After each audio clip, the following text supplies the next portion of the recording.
ఆ నియోజకవర్గంలో ఎమ్మెల్యేకి పదవీ గండ ఉందా? నియోజకవర్గ అభివృద్ధి కోసమే పార్టీ మారాను అని చెప్పిన ఆ నేత చేసిన తప్పును తెలుసుకున్నారా? తన నిర్ణయం తప్పైతే చెప్పుతో కొట్టండి అని పలకడానికి గల కారణాలేంటి? ఆయన మనసులో ఏముంది? నియోజకవర్గ ప్రజలు ఏమనుకుంటున్నారో తెలుసుకోవాలంటే ఈ స్టోరీ చూడాల్సిందే.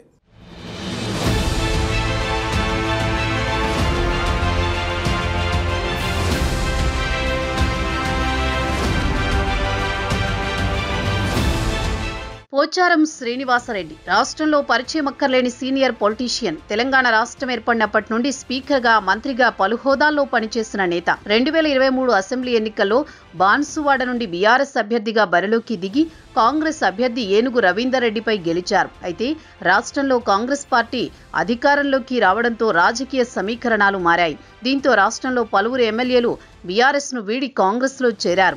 అదే క్రమంలో బాన్సువాడ నుండి పోచారం కారు దిగి హస్తంలో చేరారు. అంతే, బాన్సువాడ కాంగ్రెస్ లో అంతర్గత వర్గ విభేదాలు భగ్గుమన్నాయి.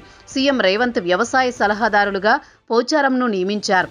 ఇంతవరకు బాగానే ఉన్న బాన్సువాడ కాంగ్రెస్ లో ఉన్న సీనియర్ కాంగ్రెస్ నాయకులకు, బీఆర్ఎస్ నుండి కాంగ్రెస్ లోకి వచ్చిన నాయకులకు మధ్య పచ్చగడ్డి వేస్తే భగ్గుమనే స్థితికి చేరాయి. ముఖ్యంగా బాన్సువాడ కాంగ్రెస్ ఇన్ఛార్జి ఏనుగు రవీందర్ రెడ్డి, ఎమ్మెల్యే పోచారం వర్గీయుల మధ్య వర్గపోరు తారాస్థాయికి చేరింది. పలుమార్లు ఇరువురు ఒకరిపై ఒకరు పార్టీ అధిష్టానానికి ఫిర్యాదులు కూడా చేసుకున్నారట.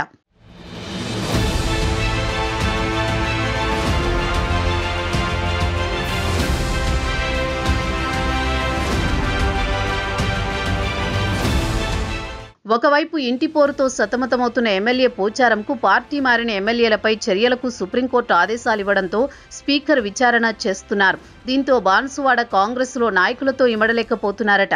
ఏం చేయాలో తోచక లోలోన మదనపడుతున్నారట ఎమ్మెల్యే పోచారం. బాన్సువాడ నియోజకవర్గ అభివృద్ధి కోసమే పార్టీ మారాను అని చెప్పిన పోచారం మాటలను స్థానిక ప్రజలు నమ్మడం లేదని ప్రచారం జరుగుతోందట. పైగా బీఆర్ఎస్ నేతలు ఎమ్మెల్యే పోచారంను నియోజకవర్గంలో తిరిగితే అడ్డుకునే ప్రయత్నాలు చేస్తున్నారట. ఓవైపు కాంగ్రెస్ లో అంతర్గత కుమ్ములాటలతో విసిగి వేసారిన పోచారంకు స్పీకర్ విచారణ గుదిబండలా మారిందట. స్పీకర్ అనర్హత వేటు వేస్తే ఎమ్మెల్యే పదవి కోల్పోవలసి వస్తుందని అనుచరుల వద్ద బాధపడుతున్నారట.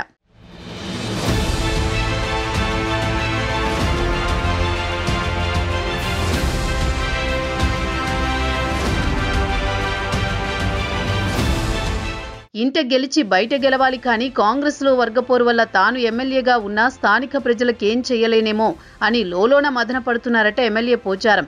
ఒక అడుగు ముందుకేసి తన పట్ల కుట్రలు జరుగుతున్నాయని బహిరంగంగానే మాట్లాడుతున్నారట. తాను నియోజకవర్గ అభివృద్ధి కోసమే పార్టీ మారానని, తనది తప్పైతే చెప్పుతో కొట్టండి అంటూ బహిరంగంగానే మాట్లాడారట పోచారం. దీంతో నియోజకవర్గంలో పోచారం అన్న మాటలు చర్చనీయాంశంగా మారాయట. ఉమ్మడి ఆంధ్రప్రదేశ్లో ఉన్నత పదవులు అధిరోహించిన పోచారం తెలంగాణ ఏర్పడిన తర్వాత స్పీకర్తో పాటు మంత్రి పదవులు చేపట్టిన అనుభవజ్ఞుడు. ఇలా దిగజారి చెప్పుతో కొట్టండి అని తన్ను తాను తగ్గించుకుని మాట్లాడడంతోనే బాన్సువాడలో తన ఓటమిని అంగీకరించారనే అభిప్రాయాలు వ్యక్తమవుతున్నాయి.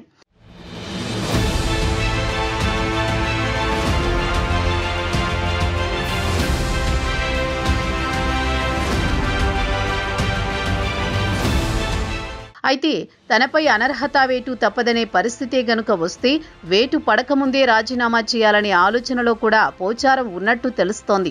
ఇన్నేళ్ల పాటు మచ్చలేని రాజకీయ జీవితం గడిపిన పోచారం చూడని హైట్స్ లేవు. 2 తెలుగు రాష్ట్రాల్లో పేరు తెలియకుండా రాజకీయాలే లేవు. అలాంటి ఉన్నత స్థాయిలో పేరు ప్రఖ్యాతలున్న నేత తన రాజకీయ జీవితంలో దాదాపు రిటైర్మెంట్ దశలో ఉండగా అనర్హత వేటుపడి పదవిని కోల్పోతే అది పొలిటికల్ కెరియర్లో మాయని మత్సగా మిగిలిపోతుందనే భావనతో ఉన్నట్టు తెలుస్తోంది.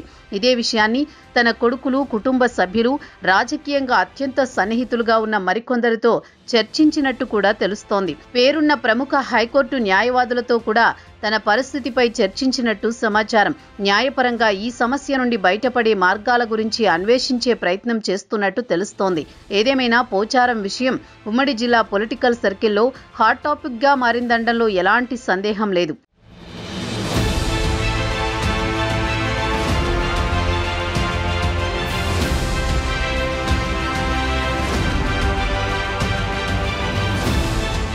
మొత్తానికి పదవీ గండం వలన తన రాజకీయ భవిష్యత్ ఎటు వెళుతుందనే ఆలోచనలో పోచారం మదనపడుతున్నారని సన్నిహితులు, పార్టీ కార్యకర్తలు అంటున్నారు. పార్టీ వర్గాల్లోనూ నియోజకవర్గంలోనూ ఈ అంశంపై చర్చలు సాగుతున్నాయి. దశాబ్దాల రాజకీయ జీవితం గడిపిన పోచారం ఇప్పటి వరకు ఎలాంటి పరిస్థితిని ఎదుర్కోలేదని, గంభీరంగా కనిపించిన లోపల భయంతో కొబ్బరికాయలా తట్టుకోవాల్సి వస్తోందని నేతల సన్నిహితులు చెబుతున్నారు. ఈ క్రమంలో బాన్సువాడలో ఉప ఎన్నికలు వస్తే కాంగ్రెస్లో అంతర్గత వర్గపోరు సద్దుమణుగుతుందని విశ్లేషకులు అభిప్రాయపడుతున్నారు. అలాగే నియోజకవర్గంలో అధికార పార్టీ గెలిచే అవకాశాలున్నాయని జోస్యం చెబుతున్నారు. చూడాలి రానున్న రోజుల్లో బాన్సువాడ నియోజకవర్గంలో ఎలాంటి పరిణామాలు చోటు చేసుకుంటాయో.